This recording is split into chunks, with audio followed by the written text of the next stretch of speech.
Nay, Tay, mag-iisang taon na nang mawala kayo.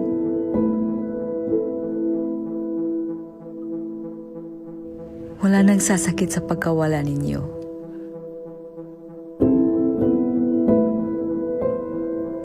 Napakarami kong gustong sabihin, pero hindi ko magawa.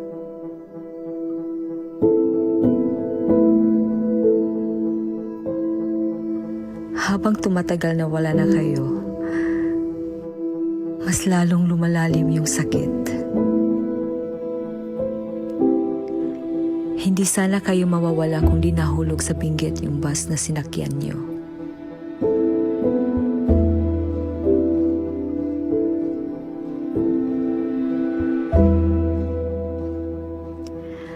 Sobrang miss na miss ko na po kayo.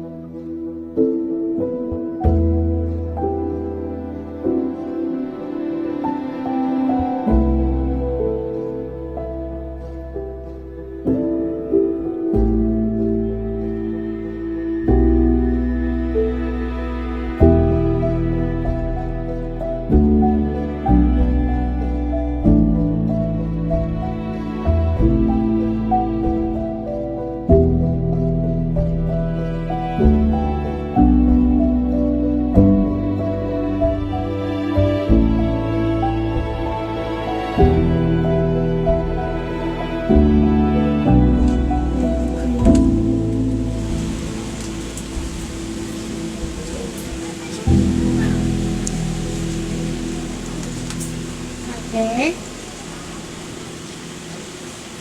Oh, Mika. Ba't di ka pa natutulog? Gabi na. Dito pa po kasi kumakain eh. Nagdaan na po ako sa'yo. Tulog na po sinakit Lorelei. Huwag mo akong alalahanin. Kaya ko ang sarili pa. Sige na. Matulog ka na. Sige na.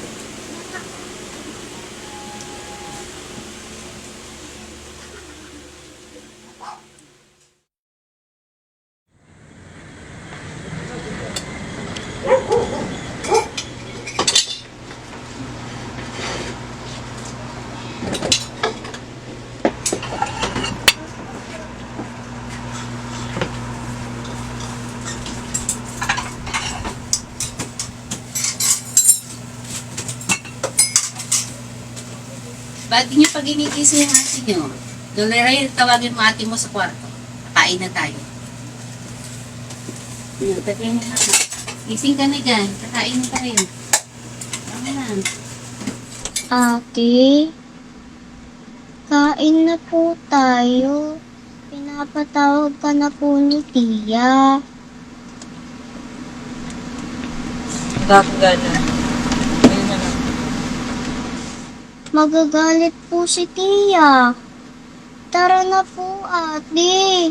Kain ka na. Sinabi ko nga wala akong gana. Hindi ka pa po kumakain. Kagabi pa po, ate. Sinabi nga wala nga akong ganang kumain eh. Ate? Hindi naman po porke wala na sila papa at mama. Magkukulong-kulong po dito sa kwarto. Nasasaktan po kami na nakikita ka namin ganyan.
lagi pa rin po siyang malungkot. Hindi na din po namin siya makausap na maayos. Hindi po siya palaging kumakain. Nag-aalala na po kami. Lagi na lang po siya nagtatrabaho. Hindi na po siya lumalabas sa kwarto niya. Nag-aalala na po kami sa kanya. Nga pa, Ma'am Ping, mahirap talaga at masakit ang mawala ng isang magulang. Kayo hindi niyo pa maramdam kasi bata pa kayo. Si Ate Mylan yung matagal na kasamang papa at mama niya. Kaya nararamdaman ko kung ano yung nararamdaman niya. Sakit mo wala ng isang magulang. Tiya, masarap po sa amin ang wala sa papa at mama. Miss na po namin sila. Huwag kayo panghinaan ng loob. Sa inyo humuhulot ng lakas at loob ang ating Mylan niyo. Turuan natin sa makarecover at maalis sa puso niya ang matinding sakit na nararanasan niya ngayon. Ano po magagawa namin? Bata lang po kami.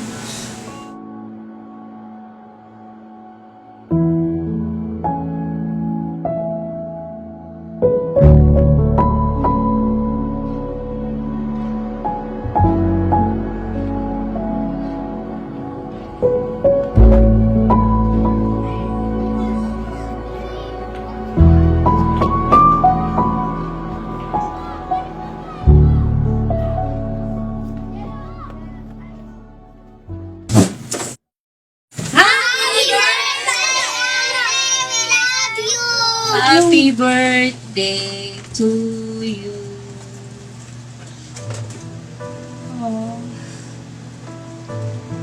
Don't candle. Make a wish. Okay lang.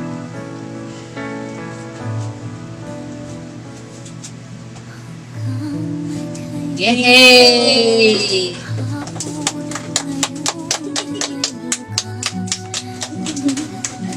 Ang kinig. Sakit na yung pinagdadaanan mo. Pero let's go.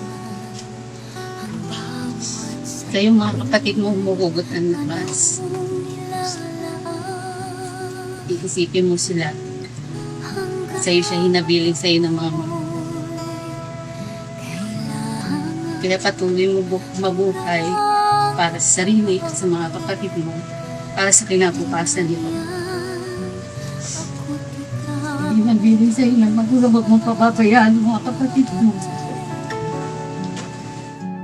Ayusin mo ang buhay para sa mga kapatid, para maging maganda rin ang buhay nila pagdating ng araw at maging masaya ang nila kung saan man sila naroon ngayon. Happy birthday.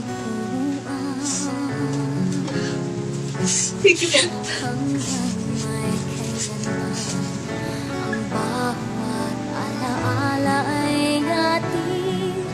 Happy birthday. Alam mo, kailan parang ginagawa nila para sa'yo. Maraming salamat po.